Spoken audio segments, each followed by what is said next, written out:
Hello and welcome back to the channel. Today we're looking at an updated God board because I have made some changes.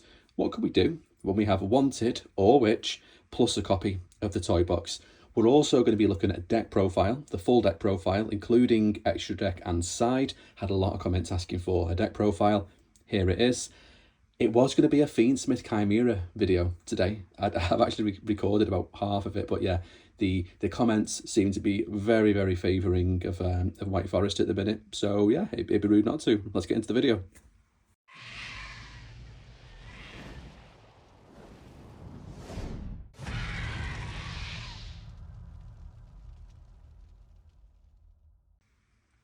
So we'll start with the updated combo.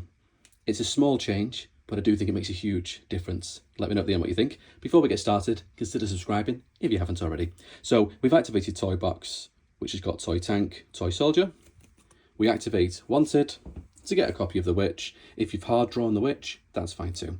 We're going to special summon the Witch, sending Toy Soldier to the graveyard.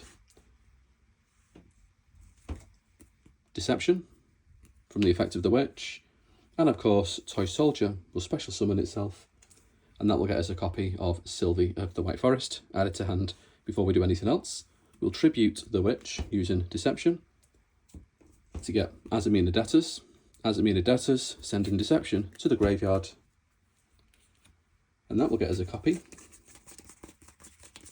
of Ilia Sylvia, which is our Omni-Negate. We're going to normal summon Sylvie to get Tales of the White Forest.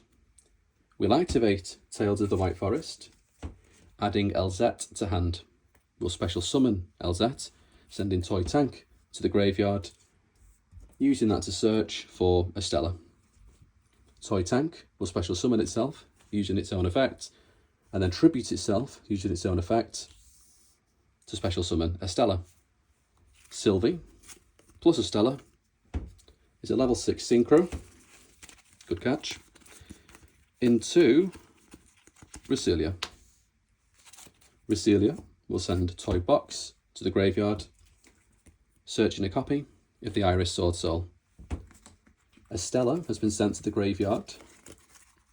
A spell has been sent to the graveyard, rather, to activate a monster effect. So Estella is coming back. From here, we're going to do things a bit differently, because it's Recelia plus LZ into Diabel, which is standard, same as last time for now. And that of course gets us the toy box, gets us the tank back, and an additional copy of Toy Soldier. But where we do things a bit differently is Estella will send Toy Soldier to the graveyard to get us a Rucia. Rucia will send Toy Tank to the graveyard to get a draw. Instead of going into the Muddy Mud Dragon combo route, instead what we're going to do is Rucia plus Toy Soldier for a level 8 synchro into Visas Amritara. Yeah, Visas Amritara. That's going to search for us Minidium Reframing, which is our second Omni-Negate. We're going to go Visas plus Estella, level 10, into a Chaos Angel. Now, it's only got the light effects, but that's fine, because it's the light effects that protect us from monster effects. The battle one, I'm going to be honest, it's neither here or there, particularly when we're going to have the Centurion Legatia to protect the Ilia Sylvia. So for me, the fact this is made using light effects is actually way better. We will shuffle Recelia back into the extra deck to get a copy of Rucia. There's a monster on the field with the negated effects. Special summon the Iris Sword Soul. Rucia plus Diabel, synchro 12 into Legatia, which gets us a draw.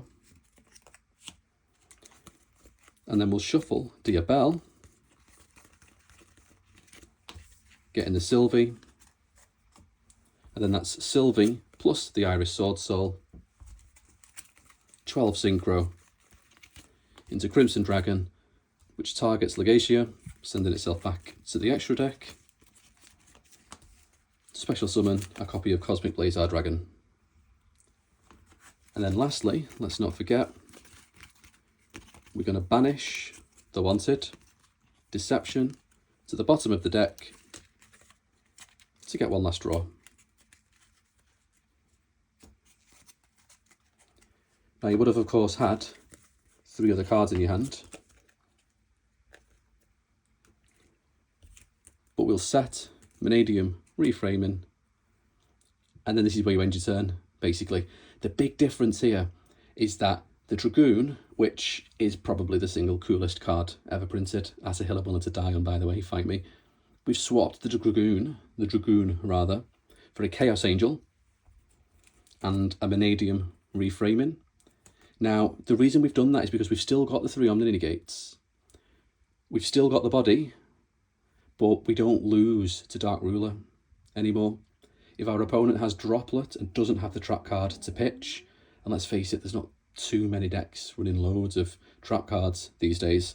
So I feel like this plus this is basically a really worthwhile trade for the Dragoon. Not only that, it does free up extra space in the extra deck as well. So it's still 3 Omni Negates, it's still 4 bodies. We just arrived there in a different way, which for me, it's harder to break. Let me know what you think. I personally think this is a much better end board. Anyway, let's move on to the deck profile. We're running 3 copies of Estella, one of our best combo starters. We're running 3 copies of Alzette, because she's both a starter and an extender. More importantly though, she's not a normal summon. We don't want to be bricking on too many normal summons. 2 copies of Sylvie, and then 1 copy of Rusia. They're my preferred ratios for the White Forest monsters. There's maybe an argument for 1 less Elzette, an extra Sylvie. This is my preference though. We're also running 1 Tales of the White Forest, 1 Iris Sword Soul, 1 Woes of the White Forest, and 1 Vanadium Reframing. Moving on to the Toy Box engine, we've got Toy Tank, 2 copies of Toy Soldier, and the MVP of the deck, 3 copies of Toy Box. We're on 40 cards because we really want to maximise the chances of getting to a Toy Box as soon as possible. Once this card is in rotation, the ceiling of the deck basically jumps up by a whole tier. It's that good for the deck, and it's that important for the deck. If we draw these without Toy Box, we can pitch them using the Witch, still get to special summon them, which gets us the Toy Box, pitch them using Elzette. So it's not like the bricks. And as you've seen from the combo, we can activate Toy Box, use both, activate Toy Box again, use both again. Now for the Wanted engine and the Azamina engine, 2 Witch, 2 Wanted. I was originally looking at maybe 3 Wanted, 1 Witch, but if one of these gets banished, if something happens to it, I just think this is a bit of a safer ratio. So 2 of each, and then we're running Azamina Debtors and Deception of the Sinful Spoils.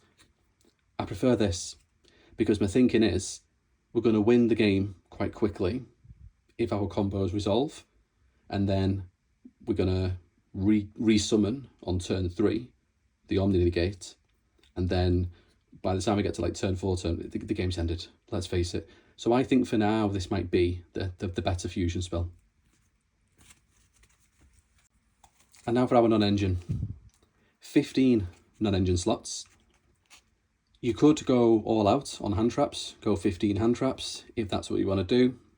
It's not what I've gone for in the end, and in my testing I feel like this is a bit safer, because if we go second and we don't draw enough hand traps, or maybe we draw 2 but it does nothing, and then we're trying to break our opponent's board, having already burned 2 hand traps that did nothing, then we're in a bit of a bad spot. So I've tried to go for a turn 1, game 1, should I say. What's the safest option? Then obviously our side deck for game 2, we make the changes there.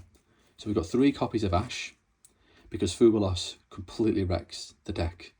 So 3 Ash is mainly there to give us a fighting chance if they main deck Fubalos. 3 copies of Imperm, because we can pitch these if we need to, for the Witch, for Elzette, for Estella. One effect Veiler, because we can search it, of course.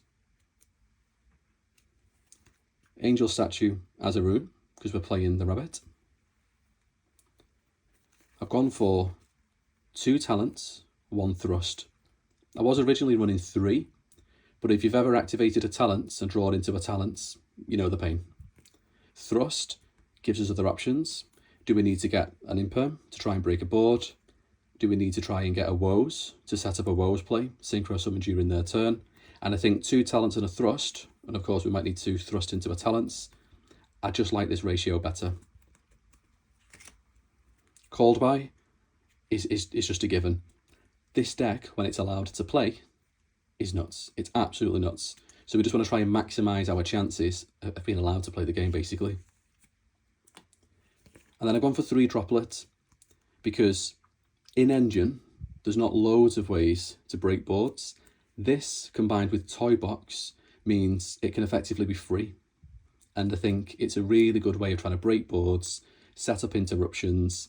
I just think these are a bit of a must, to be honest. I think these are absolutely mandatory in a White Forest deck that's running Toy Box. Moving on to the extra deck. We've got the 2 Azamina Fusions, the Raceliago and the Sylvia.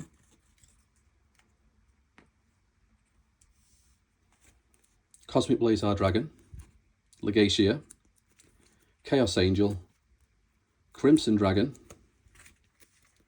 and the Visas for our Synchro package, our non-White Forest Synchro package. But we use these in the combo, as you've seen. This is what makes our God board, basically. Silhouette Rabbit, I think, is a really strong card in the meta at the minute. No reason to run it if you have the room. It is cuttable, I would say, but I like this card. IP and SP, classic combination. I don't need to talk about those. Now we've got the Wolf Tamer, Recelia and Diabel, our standard White Forest package. This is your Book of Moon if you're trying to set that play up with woes. We need these for the combo. I don't need to tell you what these guys do and why they're there. And then for the last 2 slots, you don't have to play these, but this is what I'm running at the minute. Zapper Shrimp sets up into a goatee to banish the entire board. So if we're trying to set up a Diabel angle, and then we get Zapper Shrimp on board, Zapper Shrimp plus Diabel into goatee to nuke the entire board, then this is our spell and trap removal. And I think you're running this, even if you're not running this.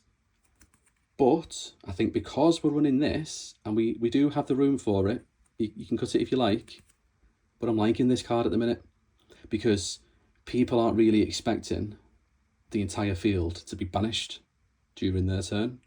They're not really ready for this. So if you can set it up and catch people off guard with this, I do think you'll take the game. And lastly, onto the side deck.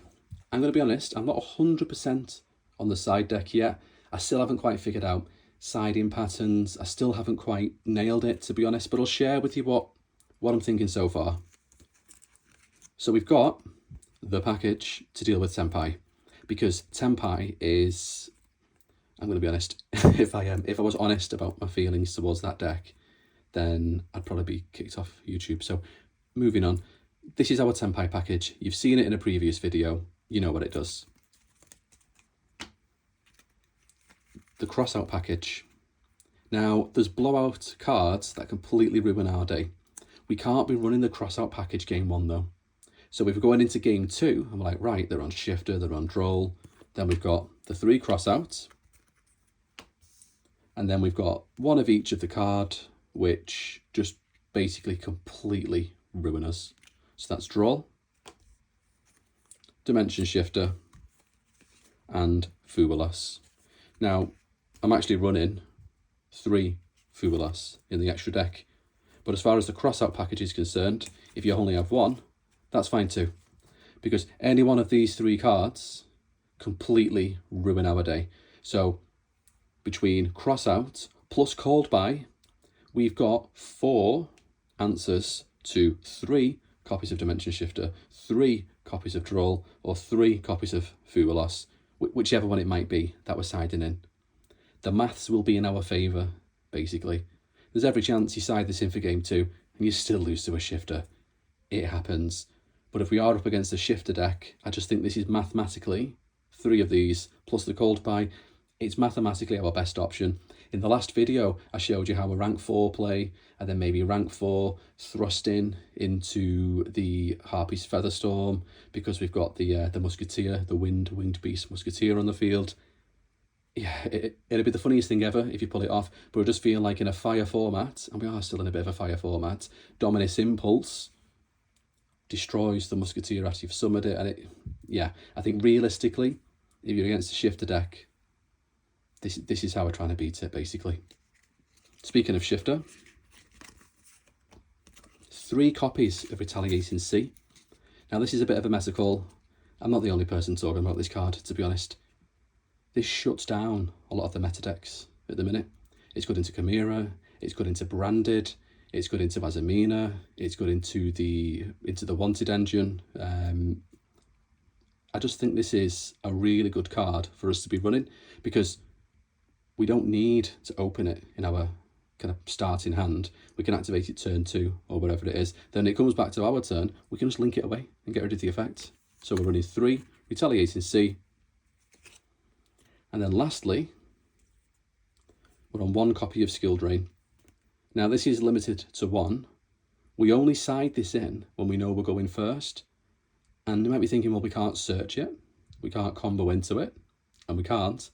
However, if we go first and we open this card, we just win the game. Like it's that strong in White Forest.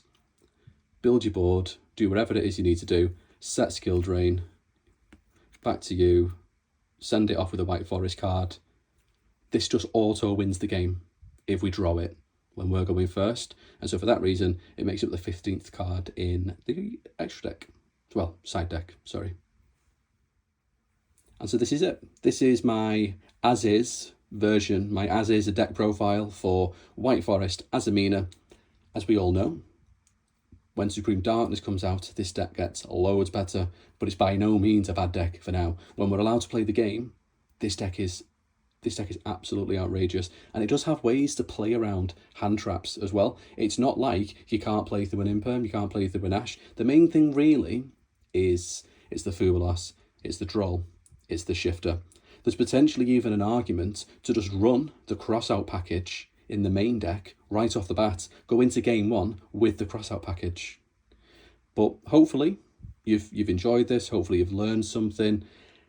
If you use this deck and you end up doing something really good with it, you go and win a locals, you go and win a regional, whatever it is, you know, drop me a comment, let me know, because ultimately this is one of my favourite decks, to be honest.